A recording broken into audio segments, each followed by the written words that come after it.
লখনৌয়ের coaching সেন্টারে বিধ্বংসী আগুন, অন্তত 15 জন পড়ুয়ার মৃত্যু হয়েছে এই ঘটনায়। গ্রেফতার বাড়ির মালিক। প্রাণ বাঁচাতে দোতলা থেকে ঝাঁপ, ঘটনাস্থলে গেলেন যোগী। শোক বার্তা দিয়েছেন প্রধানমন্ত্রী নরেন্দ্র মোদী।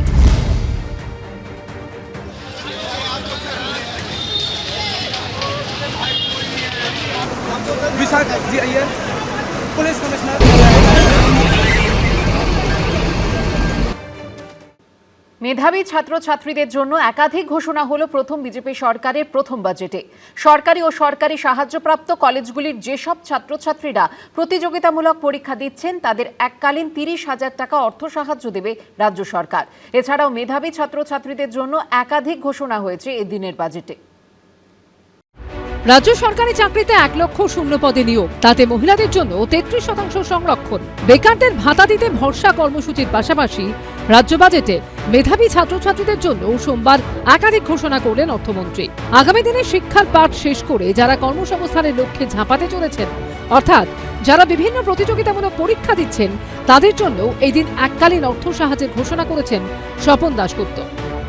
সরকারি ও সরকারি পোষিত কলেজে ছাত্রছাত্রী যারা প্রতিযোগিতামূলক পরীক্ষার প্রস্তুতি নিচ্ছে তাদের এককালীন 30,000 টাকার আর্থিক সাহায্য দেওয়া হবে। এছাড়াও মেধাবী পড়ুয়াদের জন্য আরও একটি বিশেষ ঘোষণা করা হয়েছে বাজেটে।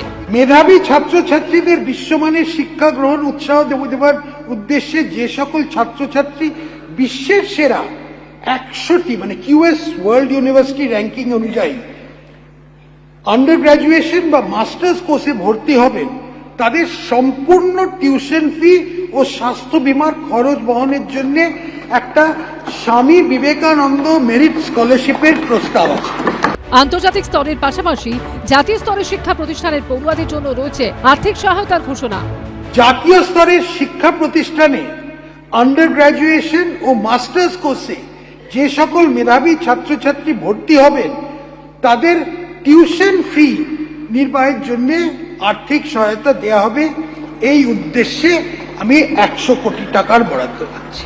সব মিলিয়ে মেধাবী পড়ুয়া এবং চাকরি প্রার্থীদের জন্য একাধিক ঘোষণা করল নতুন রাজ্য সরকার। আশাবুল হোসেন, উজ্জ্বল মুখোপাধ্যায় ও অরিত্রুত ভট্টাচার্য রিপোর্ট, এবিপি আনন্দ।